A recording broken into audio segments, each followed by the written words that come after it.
नमस्कार दोस्तों, मेरा नाम है प्रदीप चौहान। दोस्तों, वो कहते हैं ना कि कई बार जब वक्त बुरा हो ना, तो आदमी एक मुसीबत से निकलता है तो दूसरी मुसीबत सामने मुंह भाए खड़ी होती है। आप एक दीवार चढ़ के बाहर निकलते हो, खड्डे से बाहर निकलते हो, तो दूसरा सामने देखते हो कि उससे भी ऊंचा पहाड़ आपका इंतजार कर रहा है। ऐसा ही कुछ फिलहाल सरकार के साथ हो रहा है कि सरकार बमुश्किल तो बची थी कि भाई ऑपरेशन सिंदूर को लेकर, पहलगाम अटैक को लेकर एक स्पेशल सेशन बुलाया जाए। उसको टालने के लिए 1 महीना पहले ही सरकार ने नोटिफिकेशन कर दी कि भाई मॉनसून सत्र इस डेट से शुरू होगा और 1 हफ्ते के लिए बढ़ा भी दिया, 1 महीने का सेशन कर दिया। अब सरकार को लगा था कि जब तक मॉनसून का सत्र होगा तब तक ऑपरेशन सिंदूर जो है थोड़ा ठंडा पड़ जाएगा, लेकिन मोदी जी के दोस्त डोनाल्ड ट्रंप ने इस मुद्दे को कभी ठंडा होने ही नहीं दिया। वो लगातार बोलते रहे, यहाँ तक कि कल प्रधानमंत्री बोले कि किसी देश ने जो है वो हमें नहीं कहा युद्ध विराम के लिए। उसके तुरंत बाद डोनाल्ड ट्रंप फिर बोल पड़े। खैर, वो अलग बात है। तो वो मुद्दा गरमाया रहा और 2 दिन राज्यसभा और लोकसभा में बहस हुई, गर्मा गर्म बहस हुई।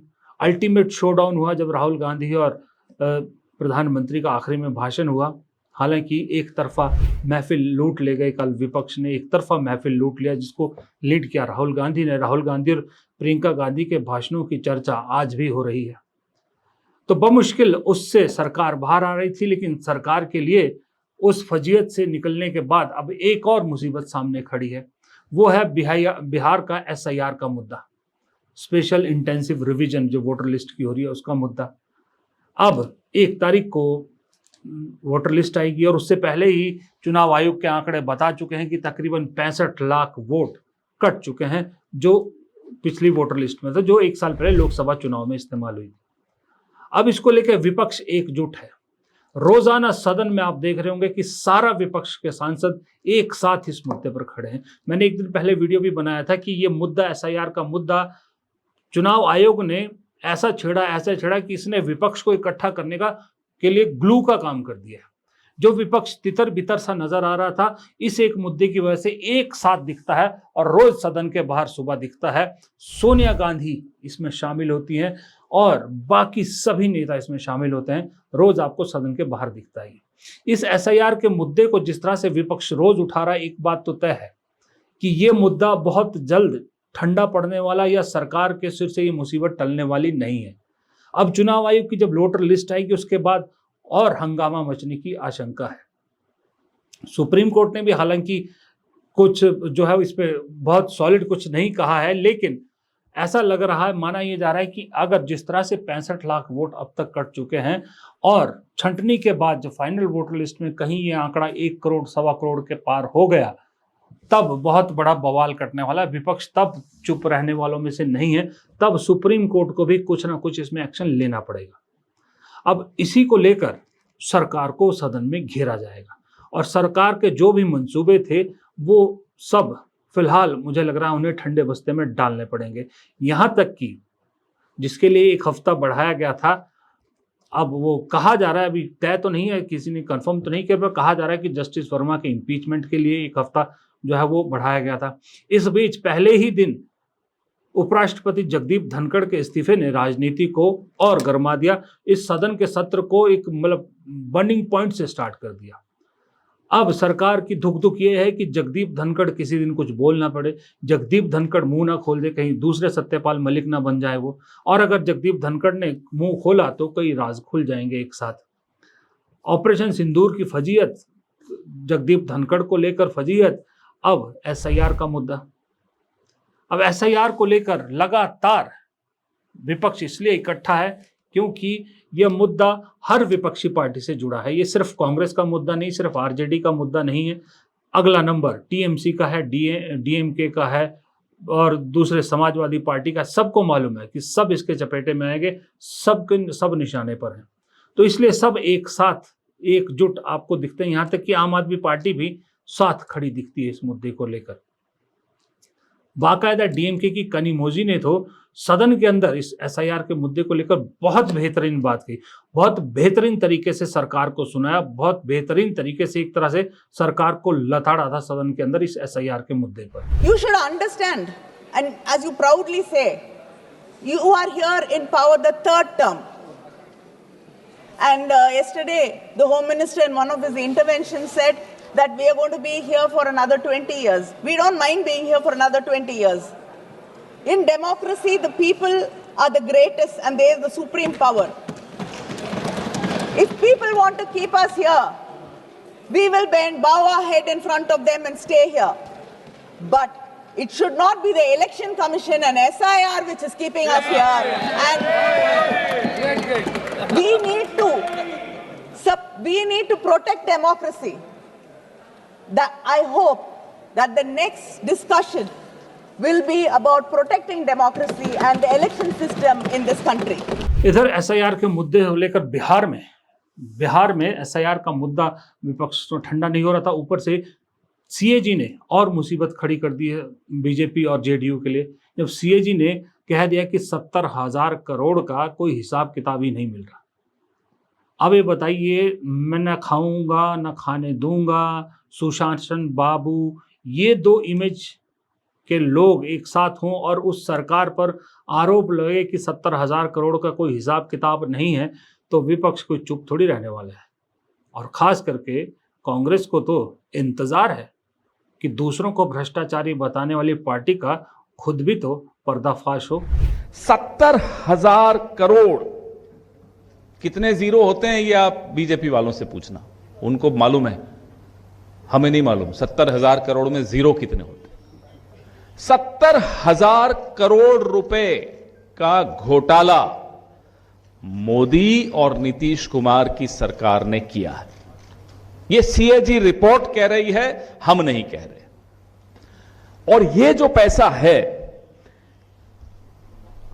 कोई प्रोजेक्ट होता है, वो प्रोजेक्ट में जब खर्चा होता है, कोई विभाग उसमें खर्चा करता है, तो यूटिलाइजेशन सर्टिफिकेट देना पड़ता है, तब मालूम पड़ता है कि हां ये पैसे का उपयोग हो गया।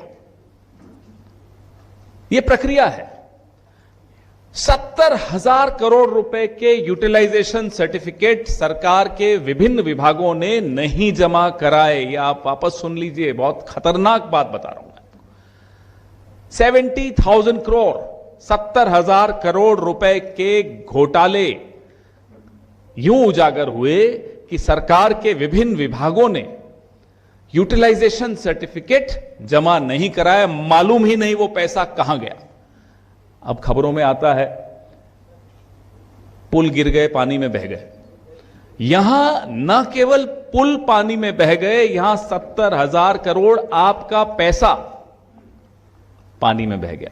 और जो मोदी जी आकर दोनों हाथ यूं करके बोलते थे ना, कितना पैसा दूं बिहार को, 50,000, 1 लाख, 1.25 लाख करोड़, उस 1.25 लाख करोड़ में से 70,000 तो ये। तेजस्वी यादव भी फुल मूड में है। इंडिया गठबंधन की बैठकों का दौर लगातार चल रहा है। सीट बंटवारे को लेकर जल्द से जल्द निपटाना चाहते हैं, क्योंकि वो एक फ्रंट से फ्री होके फिर एक तरफा प्रहार लगातार करना चाहते हैं बीजेपी और जेडीयू पर। और दूसरी बात, जेडीयू के अंदर भी जो फ्रिक्शन इस एसआईआर को लेकर दिख रही है, वो मैं आपको पहले भी बता चुका हूं। चिराग पासवान मोदी जी के हनुमान, वो अपनी अलग मशाल जला बैठे हैं और वो कह रहे हैं कि मुझे शर्म आती है कि मैं बीजेपी ऐसी सरकार को बिहार में समर्थन दे रहा हूं जो कानून व्यवस्था में एकदम लाचार हो चुकी है। यानी नीतीश और बीजेपी को, जीतन राम मांझी उनको सुना रहे हैं। ये चल क्या रहा है इस वक्त बिहार में, एनडीए में, ये खुद एनडीए को भी समझ में नहीं आ रहा। प्रशांत किशोर, जिनके निशाने पर सिर्फ और सिर्फ तेजस्वी यादव रहते थे, कांग्रेस रहते थे, कहा जाता था प्रशांत किशोर बीजेपी की बी टीम है, उनको भी अपनी राजनीतिक नैया डूबती नजर आ रही है। तो उन्होंने भी अपना निशाना अब बीजेपी को बना लिया है। वो सम्राट चौधरी के एजुकेशन क्वालिफिकेशन को लेकर लगातार हमले कर रहे हैं, बीजेपी पे लगातार हमले कर रहे हैं, मोदी जी को लेकर सवाल उठाने लगे हैं। ऊपर से अब ये जो ट्रंप वाला मुद्दा है, ऑपरेशन सिंदूर वाला मुद्दा है, जिस तरह से लोकसभा में, राज्यसभा में फजीयत हुई है, ये बिहार के में अब आपको सुनाई देगा। बिहार में ये सब चीज़ें सुनाई देगी। तो इसके बाद एक बड़ा मुश्किल टाइम जो है वो मोदी जी या एनडीए या बीजेपी, जो आप कहिए, उनके लिए आने वाला है। सदन के अंदर भी, सदन के बाहर भी और बिहार में भी। ममता बनर्जी को इशारा दे दिया गया है कि अब आपका नंबर है SIR का, तो ममता बनर्जी ने अपनी तैयारी पहले ही शुरू कर दी, क्योंकि ममता जानती है बिहार में तो फिर भी शायद 18-20% मुसलमान हैं, बंगाल में तो कहा जाता है 30% से ऊपर निकल चुके हैं। अब इतनी बड़ी आबादी को, इतने बड़े अपने वोट बैंक को ममता बनर्जी इतनी आसानी से तो नहीं जाने देगी। और बंगाल में मुसलमानों को लेकर बीजेपी क्या सोचती है, बीजेपी के नेताओं ने कभी इसमें पर्दा नहीं डाला, खुल के बोला है। तो जाहिर सी बात है उनकी राजनीति 70% पे है, लेकिन ममता बनर्जी उस 30% को ना ममता छोड़ सकती है, ना लेफ्ट छोड़ सकते हैं, ना कांग्रेस छोड़ सकती है। ऊपर से जो केरल की 2 नन्स के साथ छत्तीसगढ़ में जिस तरह से उनको गिरफ्तार किया गया है धर्मांतरण के आरोप में, उसको लेकर भी प्रियंका गांधी ने तो बाकायदा सदन में भी ये मुद्दा उठाया, वो सदन में भी उठा रही हैं, लेफ्ट भी उठा रहा है। तो एक जो माइनॉरिटीज़ हैं जितनी भी, उन माइनॉरिटीज़ के साथ क्या क्या ये बीजेपी सरकारें कर रही है, इस बीजेपी राज में क्या हो रहा है, ये मुद्दा अपने आप बीजेपी के लोग गरमा रहे हैं। विपक्ष को उठाने की जरूरत नहीं, खुद ऐसी चीज़ें कर रहे हैं कि अपने आप इन माइनॉरिटीज़ के दिल में एक डर बिठा रहे हैं बीजेपी अपने खिलाफ। तो फिर अल्टीमेटली आपकी पॉलिटिक्स सिर्फ और सिर्फ हिंदू तक रह जाती है। और हिंदू भी अब बहुत सारे ऐसे हैं जो हिंदुत्व से बाहर निकल चुके हैं, अपनी रोज़मर्रा की समस्याओं पे सवाल उठाने लगे हैं।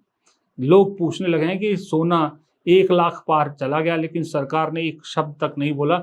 चिंता नहीं है आम आदमी की। अभी शादियों का सीजन आने वाला है, बहुत से घरों में शादियां होगी, और हिंदू में तो आपको मालूम है हिंदुओं में कितना सोने के जो है आभूषणों का रिवाज है, शादियों में कितना अहम रोल अदा करता है। 1 लाख पार सोना हर किसी के बस की बात नहीं है। उस सोने के लिए आराम से सोना, सोने की कीमत ने बहुत से लोगों के सोना हराम कर दिया है। ये आम जनता मोदी जी से पूछ रही है, आम जनता सरकार से पूछ रही है कि इनका निदान कब मिलेगा, या इनके लिए भी नेहरू जी को ही आना पड़ेगा।